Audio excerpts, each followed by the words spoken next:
ধরুন আপনি পৃথিবীর প্রথম যুগের একজন মানুষ। আপনি আপনার সন্তানকে সঙ্গে নিয়ে ঘুরছেন, হঠাৎ সামনে একটি সিংহ দেখতে পেলেন। কিন্তু আপনি জানেন না এটি বিপজ্জনক কিছু, তাই শিশুটিকে নিয়ে সিংহের কাছে গেলেন, আর সঙ্গে সঙ্গে সিংহ শিশুটিকে খেয়ে ফেলল। আপনি দুঃখ নিয়ে বাড়ি ফিরে গেলেন, নতুন একটি সন্তান জন্ম দিলেন। 5 বছর পর এবার আবারও সন্তানকে সঙ্গে নিয়ে হাঁটছেন, দূরে আরেকটি সিংহ দেখতে পেলেন।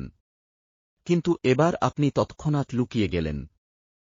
এবার আপনি আর আপনার সন্তান বেঁচে গেলেন। কিন্তু এরপর হঠাৎ একটি পাখি উড়ে গেল, আর সঙ্গে সঙ্গে আপনার সন্তান মাটিতে লুটিয়ে পড়ে মারা গেল। এবার আপনি কি সিদ্ধান্ত নেবেন? আপনি ভাবলেন, এই পাখিটাই আমার সন্তানের মৃত্যুর কারণ। তাই আপনি প্রতিজ্ঞা করলেন, পরের বার যখন কোনো পাখি দেখবেন, তখন সঙ্গে সঙ্গে লুকিয়ে পড়বেন।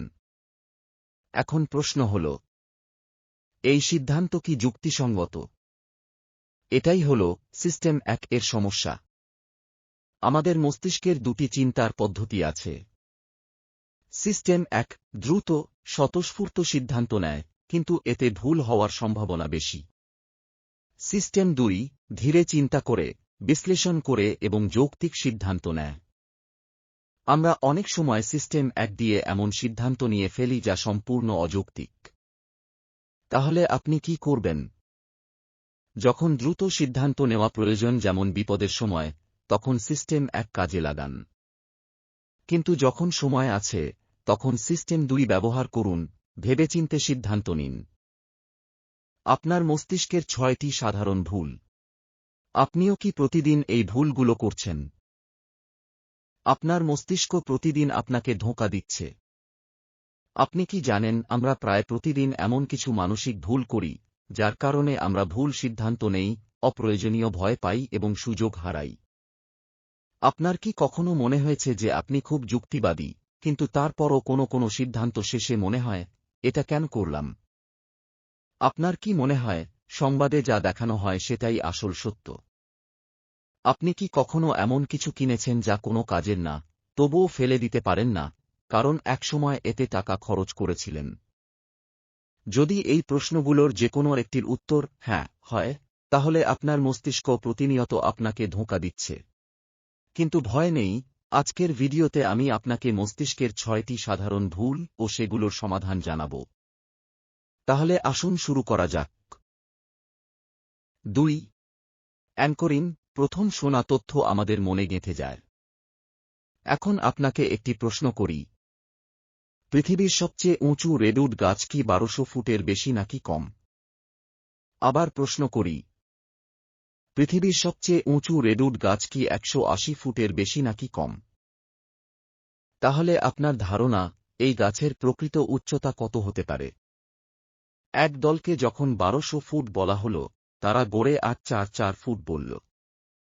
অন্য দলকে যখন 180 ফুট বলা হল, তারা গড়ে 282 ফুট বলল। এটাই হল অ্যাঙ্করিং।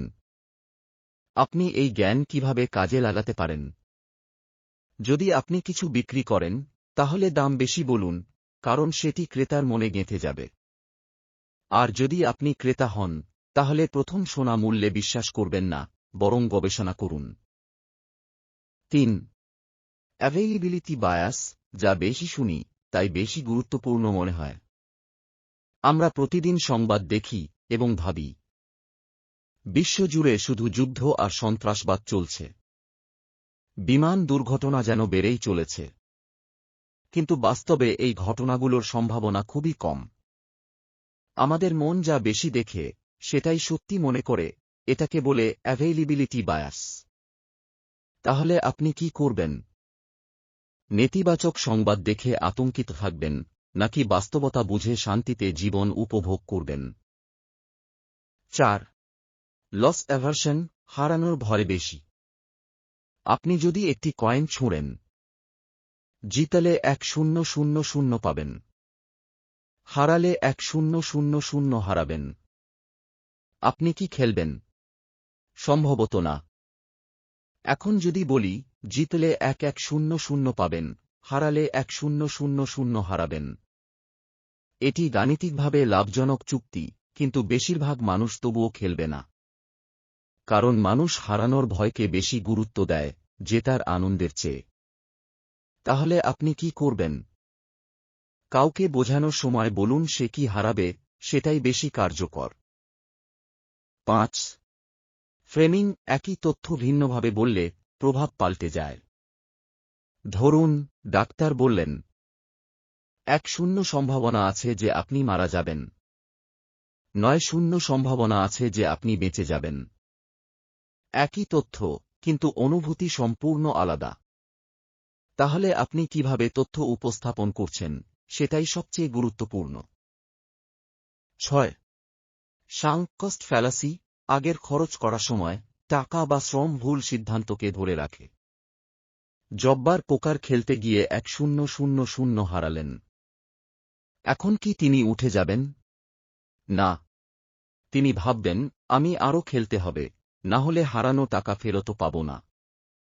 আপনিও কি এমন কিছু কিনেছেন যা কোনো কাজের না, তবুও ফেলে দিতে পারেন না? সমাধান: আগের ভুল সিদ্ধান্তের কারণে নতুন ভুল সিদ্ধান্ত নেবেন না। ভিডিও ভালো লাগলে লাইক দিন, শেয়ার করুন এবং চ্যানেল সাবস্ক্রাইব করতে ভুলবেন না।